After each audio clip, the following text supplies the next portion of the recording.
because I don't have a lot of immediately close friends currently, I get some judgment for it.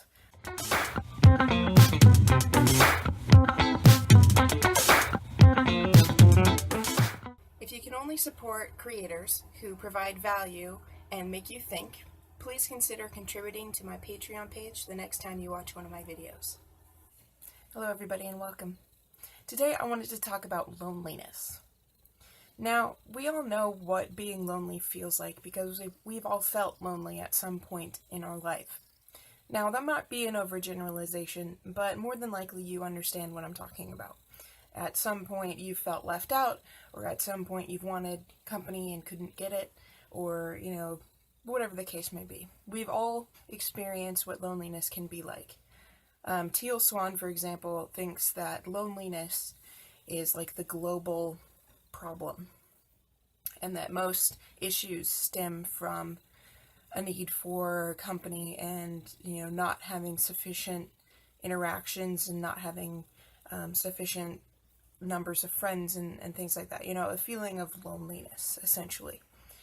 Personally, I think loneliness is just another side effect of a deeper issue, which I call insecurity or lack of confidence. But, I can understand where she's coming from. I personally, though, don't necessarily agree that we need the amount of connection that she thinks that we need. And the reason for that is, well, my own life, essentially. I've had really close friends in the past, but I judge friends on a much stricter scale than the average person. Usually what the average person would call a boyfriend or girlfriend is the basic requirement I have for a friend. Like, I need a friend to be somebody that I can constantly rely on, like, can turn to when I'm feeling bad, can call when I'm upset, things like that. And those individuals have been surprisingly rare in my life. Now, whether they're rare in the world or whether I'm just not a match to them currently, I don't know.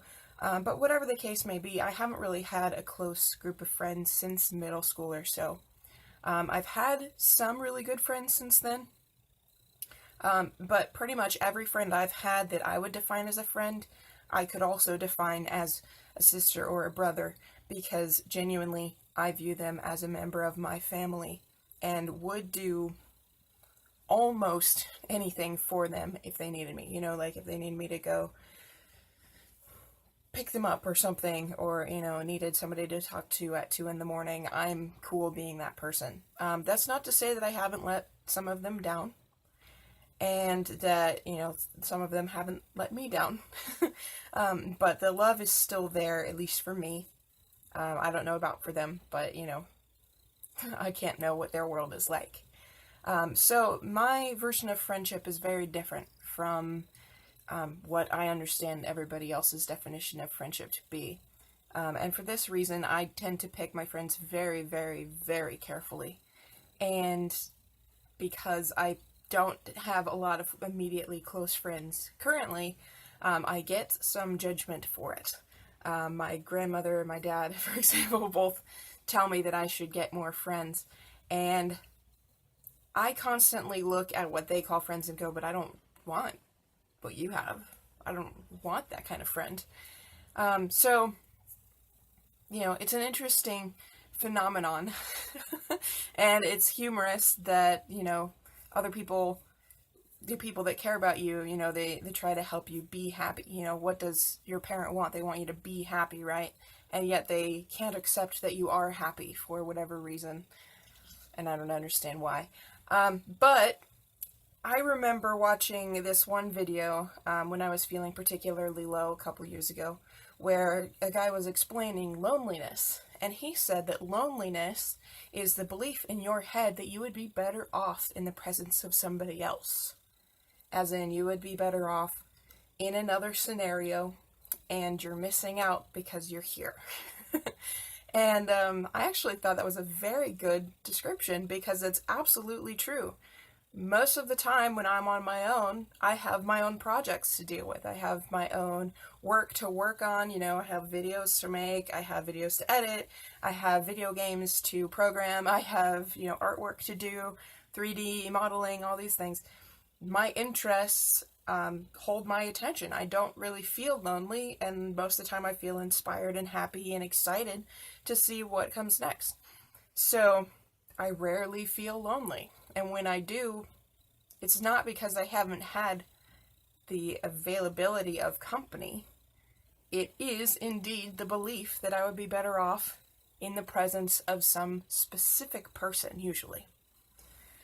So it's actually a helpful concept to keep in mind, because when you feel lonely, now you have somewhere to look and you can be like, well, would I really be better off? Would it really help me to be in somebody else's company?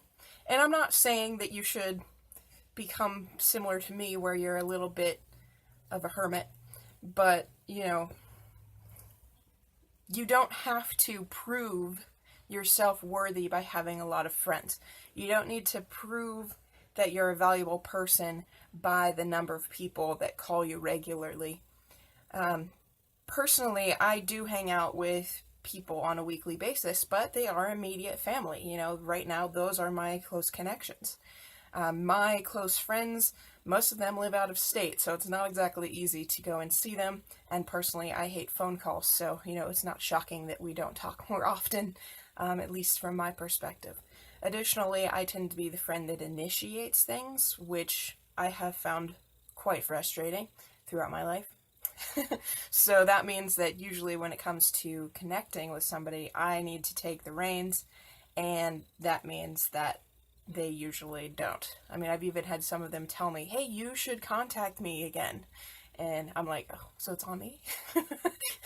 And it's quite frustrating, but what can you do? I do hope eventually that I will find some immediate friends, people that really are as genuinely committed to their friendships as I am. I don't know if I've met people that committed so far. I think that some of them would be willing to, talk to me at 2 a.m. if I had some devastating life crisis that I needed to work through. But I have never really had the opportunity to test that. I do have family who I go to first, and, so I've never really needed the friend to fill that role. Other than one time in 8th grade when I got a really bad illness and was sent to the hospital. That time I did call a friend. So I can't really say for sure how much we need friendship, how much we need company, what role that will play in every individual's life. It's definitely not the same for everybody. And for me, I'm okay as a hermit, and that's not going to make sense to many people. But I do know that loneliness comes not from the lack of company, but from the thoughts that you have about it. And that goes back to the whole training your mind concept, where pretty much everything that you feel comes down to the thoughts that you have about whatever the situation is. And that's not entirely true, and I'll probably do a video on emotions again soon, because I've come to some new realizations in that area as well. But it is helpful to know that your thoughts are that powerful, and you really need to take a look at your foundational beliefs, your thought processes, and what kinds of concepts you've built up in your head about specific scenarios in your life, and then determine what it is that you personally truly need, want, or are going to pursue. So I think that's everything I have for you today. I hope that you enjoyed this video. I hope it helped you. If you're feeling lonely, I hope that you take some time to reflect on that feeling and figure out if your loneliness also stems from the thoughts that you are feeling. My guess is it will. Maybe not, but it is a place to start. So that's all. I will see you soon. Make sure to like, subscribe, click the notification bell, and leave any comments if you have questions, and I will see you soon. Bye.